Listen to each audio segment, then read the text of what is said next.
My name is Lisa Domenic, and I am one of the newer members of the Third Street Gallery. And this is my second time doing an artist talk, and I'll try not to be too nervous.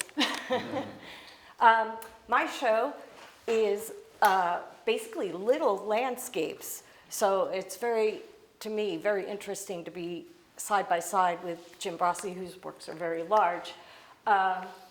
I titled my show Landscapes and Legacies, and what I like to say about my work is that it's the art of keeping a good view, and that's part optimism and part love of art and capturing landscapes and other things that catch my eye. So this is a collection of 21 different little landscapes that I've done. Mostly these are in plein air and done on the side of the road or at locations while taking classes with PAFA or workshops in places up in New Hope, Bucks County area with various artists. I paint small because it's easy for me to carry. And so when I set this show up, I had everything in one small bag. So we laid it, and I was wondering how I could present them. And that's where the idea of saying legacy came to mind, because I grew up in Philadelphia, and Philadelphia is the city of firsts, and William Penn was the founder and part architect of how the city would be laid out. And each grouping of pictures, while they're not from Philadelphia, they're laid out in groups of 5 with a center and 4 on each corner, just like our city streets with our parks. Parks and landscapes and free open space were very important when Philadelphia was founded, and they're still very important today. So my thought in putting them all together was to say, what is the legacy of Philadelphia? What is the legacy for me now, almost 250 years later? What is the legacy for any of us? I guess, like Jim, I like to pose a question. And what are we leaving behind for our children, and what are we teaching our children? And Jim and I had no idea what either one of us were going to do for our shows, but it kind of has the same kind of a question. Are the kids all right? Yeah, favorite piece? The one that I'm most happy with actually is the one at the very front, because part of the things I try to catch is capturing the light. And this little landscape was done up at the David Library. The little house was a writer's shed. Originally had a different purpose, but it was repurposed, and it was used for artists to have a place to go that was inspirational. They're now closing that. So it's going to be something else in the future. Nobody knows what yet. And that week that I was up there painting, I caught the light pretty well, and I titled it The Last Light. And I, didn't get too wordy, but it was like the last light on the writer's shed. What's next? So that would be my favorite piece out of all of these. I put a larger one in the middle. I don't do anything really outside bigger than about 11 by 14, which that is. That was actually a scene with my children, and they were learning how to hoist a flag. So that was something personal that I captured. I added myself in there, even though I was watching. Yeah, I was watching from a distance, but I wasn't part of the hoisting of the flag, but I wanted to add myself in there, so. I Yes. noticed you you travel somewhat, I mean, do you, just as a rule, come armed with paints and small canvases? I do. Where you go? Yeah, I actually leave an easel and oil paints and things in my car or by like the back door, so I can take it with. And sometimes I won't set up an easel. I'll just paint in my car, like up on the steering wheel, especially on a cold day. Do you find yourself continuing to work on them when you take them back to your studio, or do you primarily get them all finished? Most of the little ones I can get done real quick, and I'm better off not touching them once once I get done with the day. But yeah, sometimes I do. And sometimes I do try to make bigger, larger interpretations of the same scene. And those that I start in the studio usually stay on the easel for days, weeks, months, sometimes back and forth, even, for years. And if I don't completely ruin them and I finally can frame them, they wind up, for people to enjoy.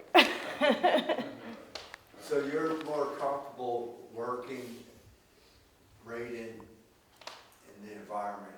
I am. I like working in the environment because I like to be outside. I like to get exercise. I like to go walking. I guess I like the solitude.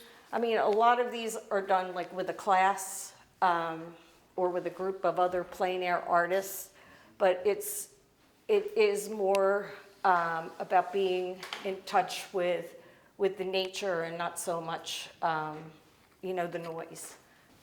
Are you ever tempted to work from photographs you might take because you can't stay, you see something wonderful? Oh, yeah. Yeah, I try to do that as well. Yeah, absolutely. Oh, no voice. You have a lot of water. Are you drawn to more landscapes with water? Yeah, actually, that's a good question. I don't know if I'm drawn to the landscapes with water so much as I am drawn to the water, and I find myself frequently there. And so if I have an opportunity to paint, I take advantage of it.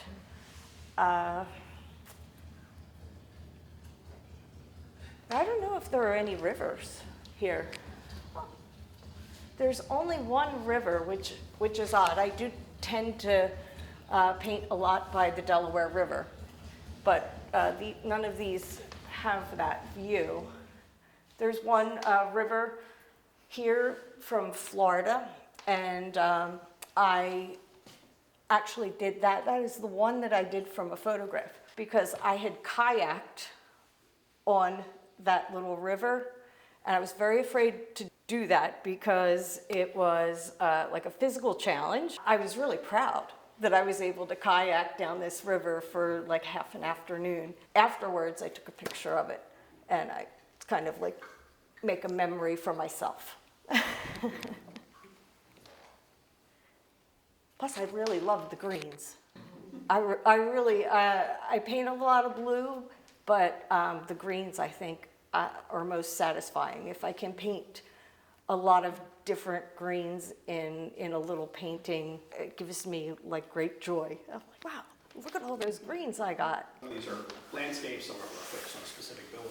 How do you decide where there's going to be a landscape, where there's going to be, that building happens to be in, or where there's going to be the building itself? You know what? The buildings usually, if I'm capturing a building, it's usually because there is an interesting spark of light on it, or it's just like a really quirky architectural element to the building that I want to challenge myself with. You paint mostly with groups or in classes, but you do go out on your own sometimes. I'm wondering, whenever I do that, I just hate if someone stops and talks to me. I mean, do you have a does that happen to you, or you try to go someplace empty enough where that doesn't happen? No, it does, and I'll talk to anybody, really. But it breaks the concentration, you know? It And does. they're seeing it before it's done. I mean, it just, there's so many ways that, Yeah, I don't know. I'll give an example. One time I was painting in a park, and this woman had her 2 children there, and the children were fascinated, right? So the children kept coming up and asking me questions and asking me questions. And then I wound up sharing some watercolor paint that I had in my bag as well, and some paper, you know, and they kind of painted along with me. And that was how I got, you know, a little bit of quiet to finish my painting. And then together, they said, well, what do we do now? Because they had each made like little pictures themselves.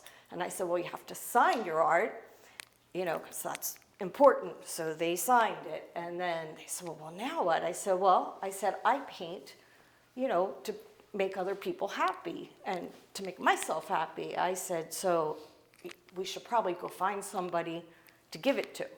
And so they did. They went and they gave it to their mom. It was like just like a nice interaction. Yeah, so the ones from Ireland, did you paint them plein air in Ireland, or are they from photos, or you like one of those creatures who just takes paint with you everywhere? Nope, actually in Ireland, we took the paints with us. I went with Joe Sweeney from PAFA. It was a plein air trip to Ireland. And it was good because he had done it many times before, and he was taking a group to teach us how to wrap up our paints and get them from point A to point B. Acrylics are much easier to travel with, and watercolors, obviously, because the oil paints can be flammable.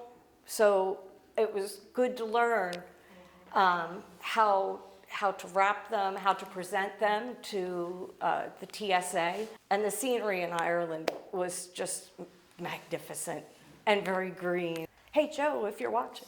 No. So you never ever photograph, you never take photographs and then? I do, of course. Okay. But the challenge is to not go back and look at the photograph, for me anyway. You don't take the photograph and do it in your studio, you always do it outside. Sometimes I take a photograph and do it in my studio, but most of the time I try to capture it From the outside? from the outside. Okay. Yeah, it's better, for me, it's better to paint from life. I see. Why did you choose to paint landscapes? The light.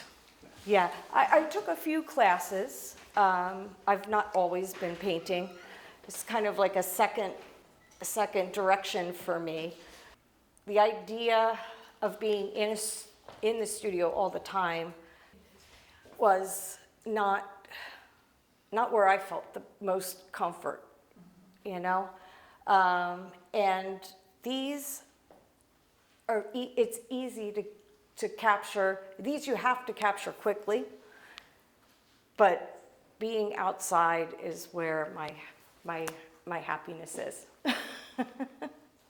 So it looks like you're more interested in the scenery and class than people. Is that Well, true? yeah, sometimes I But put you do have some. sometimes I put a person in. Yeah, I am definitely more interested in the scenery and the color and capturing nature. Sometimes even like this one, the umbrella was green, but it was a different green than the trees around it. You know, something that I wanted to try to grasp. Even from where I'm looking, it looks so peaceful. The colors that you have in that paint, it looks like you're going to have a wonderful little party there. Yeah, and I named that Waiting for Company because it was the chairs were empty. It just looked kind of the perfect setting to have people come. It's very peaceful. Yeah. So Lisa, a lot of these are static, right? These are sceneries as opposed to the ocean. So how do you capture sort of the kinetic energy of the ocean as opposed to a static view of a scenery? Well, I guess with the brush marks to put them in different directions, you know, with this blue one, some of the waves, if you spend time near the sea, some of the waves come this way and some come that way, especially during a rip tide. It's more about the way you move the paint across the canvas or the paper. My Instagram handle is canvas and papers because those are the things I paint on most frequently, also because it's very light. Like Jim uses concrete and wood, and I just couldn't imagine myself being able to handle that, but something lightweight, more what I like. Good questions. Good questions. Do you ever paint any of these at night?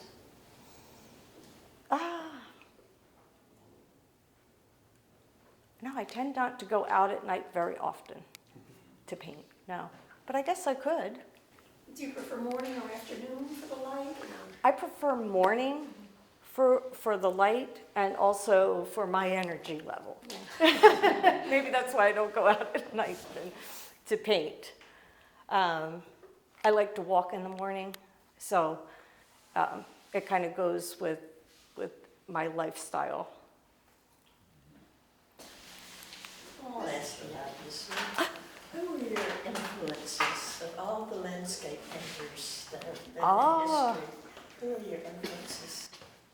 I think I am the first artist that I ever really was attracted to was Monet, and I loved his landscapes and the Impressionist colors.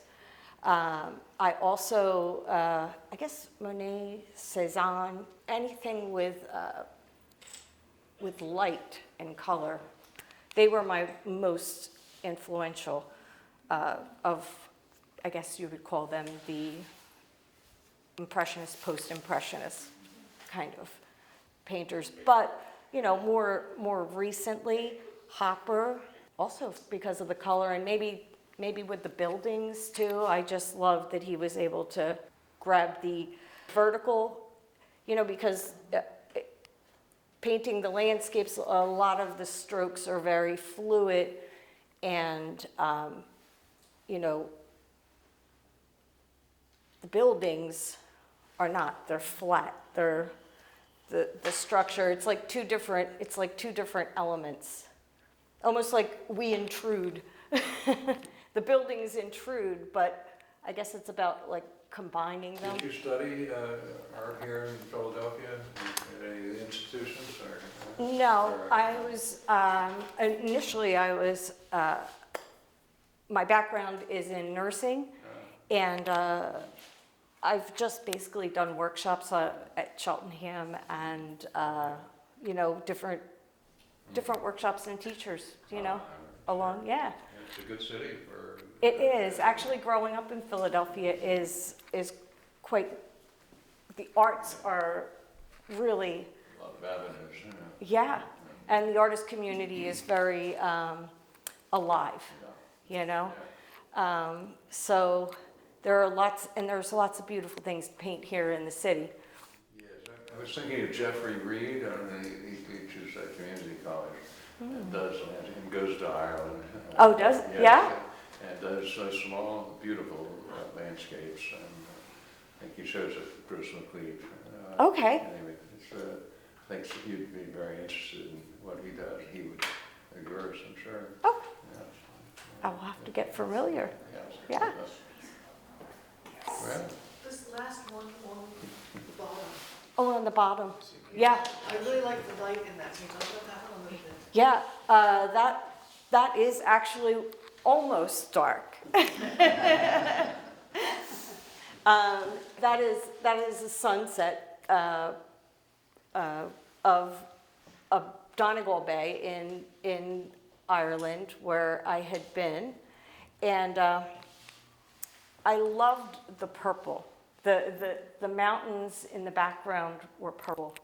It was striking, but it was still light enough that that the sky was blue to try to capture. But as the light went down, just a hint of the yellow on the horizon. And typically, I mean, you would think that, you know, in the distance, it would be not so crisp. In this case, it was. I guess because of the contrast of the purple and the yellow, you could so clearly see the hillside. It's very soothing. It's very, something you want to look at a lot, you know, very soothing.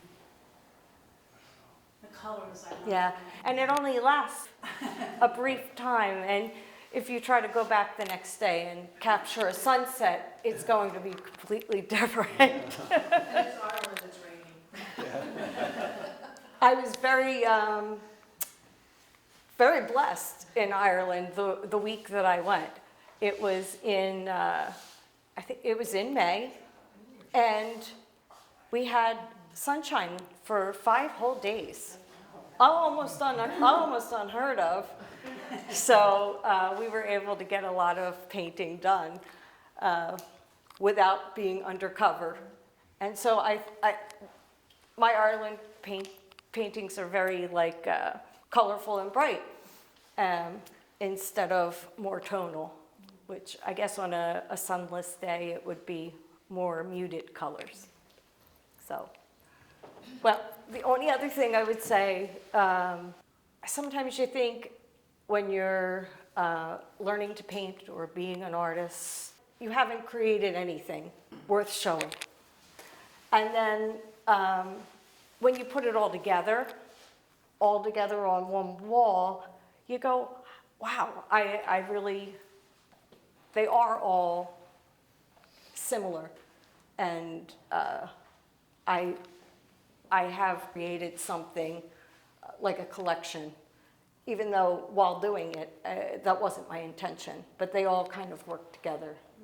Definitely. So, if you're worried about being discouraged, wait a while and, you know, something might change your mind about what you're doing. What's your next step? Any other place that you want to go to, or? Oh. Everywhere. I'll go anywhere, yeah. Actually, I feel like my next step is actually to use some photographs that were taken by my mother, who is now not with us any longer, and maybe spend some time painting those and try to see the world through her eyes as opposed to mine, and make a collection on purpose instead of accidentally. I look forward to seeing it. Thank you so much. Very good. Yeah. Oh, and also doing some plein air up in Bucks County. I signed up to do a plein air challenge festival. That'll be fun. Yeah, That's great. yeah, in the month of April. So I'll satisfy that outdoor urge in April. That's Yeah. Yay! Thank you all for coming. Thank you for listening.